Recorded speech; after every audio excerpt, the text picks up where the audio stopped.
Alright guys, welcome back. So a few weeks ago I did a torture test on my SIG p320 compact, and I'm sure most of you guys have probably seen that video by now, but the gun did really well in all the different tests that we ran on it. And in the comment section of that video, I actually had a couple of you guys saying that, I guess it only seemed right that I did it to the same test to the Glock 19, being that, I've compared the two guns in multiple different videos, kind of putting them head to head since they're so similar in size, weight, capacity, things like that. So the other day I actually went out and I did the exact same torture test to the Glock 19. I did all the same tests that I did to the SIG P320, and the video went really well except for one thing happened. I had an audio issue. So unfortunately all the audio for that video, or at least most of it, was pretty much ruined, and I'm not going to do the test again. I'm really not a fan of doing these types of tests to my firearms, but since I did it to the P320, I figured I'd go ahead and do it to the Glock 19 and all that. So I'm definitely not doing it again. So what I'm going to do today is I'm just going to talk about each one of the tests that I did, and I'll roll in the footage from each test because the video was fine. You can see everything in the video. It's just the audio was complete crap because the batteries died in my Sennheiser wireless mics, and I didn't realize it until after the video was done. So I'm just going to talk about each one of the tests, and like I said, I'll roll in the footage so you can actually see what happened in each one. So we're just going to do it that way. So we started off with the sand test. And what I did was I had 5 rounds loaded up in the magazine, insert magazine, I racked around into the chamber, and then put the gun down into the bucket of sand. And I just grabbed, handfuls of sand and just poured it all over the top of the slide.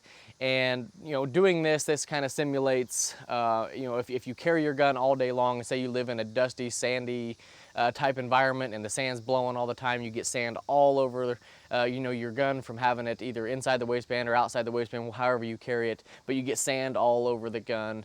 And, for some reason you have to pull your gun out and use it while you've got the sand all over it. So put sand all over the top of the gun. I made sure I got it, piled up all over the top of the barrel hood and down into this, into the sides of the slide, so where it got into the action a little bit and all that.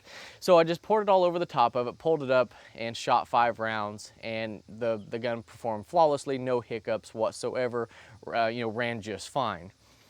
So from there, after that test, we moved on to the dirt test. And again, insert magazine, 5 rounds, racked around to the chamber, went down into the bucket of dirt, and pretty much did the same thing we did with the sand. I just grabbed handfuls of dirt and poured it all over the top of the gun, making sure I got it built up on the barrel hood, down into the sides of the slide. Pretty much the same thing, just made sure the entire outside of the gun was covered in dirt. Again, if you get dirt all over your gun, have to pull your gun out and fire it with dirt all over it just to see if it was going to function. And in this test, just like the sand, the gun ran 100%, no hiccups at all. So the first 2 tests went really well, and then after that, what I did was I locked the slide to the rear, no magazine in it, and then went back down into the dirt with the slide open. And for this test, that was more to show, say your gun ran dry, you had to do a magazine change, and for some reason you dropped your gun down into the dirt and you got dirt down inside of the gun. So what I did was I took the gun, locked the slide open, and kind of just dug it around in the dirt with the slide down, slide open, kind of moved it around in there a little bit, kind of scooped it up to make sure that we got a decent amount of dirt down inside the gun. So we definitely got a decent amount of dirt down inside the gun, and the only thing that I made sure of was I did blow the barrel out to make sure there wasn't dirt packed inside the barrel, and cause a malfunction there, or you didn't want the gun to blow up or anything like that. So I definitely made sure I blew the barrel out, but there was still tons of dirt down inside the gun. And so I insert magazine, racked around in the chamber, and again, it ran 100%, no issues at all. So the first 3 tests went really well so far. And from there, we moved on to the water. So what I did with the water, I just had a big 5-gallon bucket of water. I took the magazine again, racked around in the chamber, and set it down into the bucket of water, and I let it sit in there long enough to where there wasn't any more air bubbles. That way I knew all the air was out, all the water was in. So I let it sit in there for just a couple seconds, just until all the air bubbles were gone. and pulled it straight up out of the bucket. I let it drain just for a minute. That way, there wasn't any water built up in the barrel or anything like that. So I let it drain just for a second, and then went up and shot all 5 rounds. Again, no issues whatsoever. So all the tests up until now, the gun ran 100%, didn't even act like we've done anything to it. So from there, what I did was I took the water from the bucket, poured it into the bucket of dirt that we had, mixed it up, and made some really nasty, sticky mud. So the first thing that I did, and if you watch the p320 video, I pretty much did the exact same thing up until now, and I racked around into the chamber and then, poured everything onto it or whatever. But for some reason in the p320 video, I decided to leave the magazine full, chamber empty, pour the mud all over top of the slide, and then try to rack the round into the chamber. I'm not really sure why I did it, but I did. So I did the same thing with the Glock in this video. So poured the mud all over the top of it, racked around into the chamber. It fired the first shot, and then had a malfunction, and tried to clear it, tried to rack another round into it, and again, it didn't want to go into battery, so it was just too much mud that got down in it, and it didn't want to run the action. So what I did was I just took all the ammo out, put it back into that bucket of water, kind of washed it out a little bit, and put the magazine back in after a little wash, racked around, and it fired just fine. So the mud, trying to rack it with all that super sticky mud all over it definitely caused it an issue, but a quick dunk in the water got it back up and running just fine.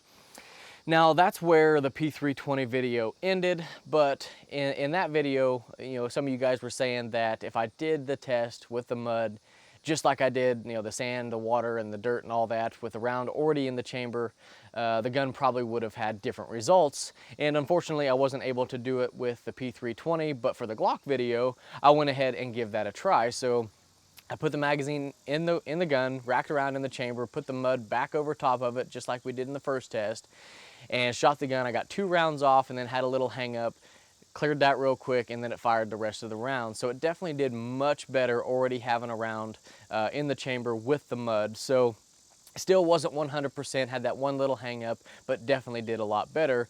So all in all, guys, the Glock did very, very well in this torture test that I did to it, and I'm very, very pleased with the results, just like I was with the p320.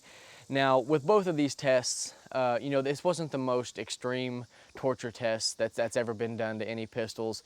And, I know that there's some guys that drag them behind trucks and blow them up and do all this type of stuff. And, those are really good tests to watch. And, I'm glad that people have done them because, it really does push the guns to their extreme limits to see just how strong they're gonna be. But in my case, for the test that I wanted to do, I wanted it to be something more realistic, something that could happen, to a person on a day-to-day basis. Your average person's not gonna get drugged behind a truck. Your average person isn't gonna get blown up, things like that. But we can drop our guns in the dirt. We can maybe roll around on the ground and get dirt on top of it, or sand, or drop it in a puddle of water, things like that. Some things that could happen to the average person on a day-to-day basis. So that's what I wanted to do the test on, just to see how it would be under stuff that could actually happen. So it wasn't the most extreme test on either one of the pistols, and it was for a reason. I don't see the need to go that extreme with it. I don't see us, as an average person, going through anything like that. But anyhow, guys, the test on the Glock 19 went really, really well, and I hope this video turned out okay. It sucks that the audio was bad in the first video, but I think I'll be able to put this one together good enough to where you guys can see exactly what happened. And if you haven't seen the test I did on the p320 yet, I'll leave a link down in the description box of this video so you can check it out and see how it did as well. But anyhow, guys, if you have any questions about this video or anything else you've seen here on the channel, ask in the comment section below, and I'll do my best to get back with you. And as always, I appreciate everybody watching. I appreciate everybody subscribing, and we'll catch you in the next one.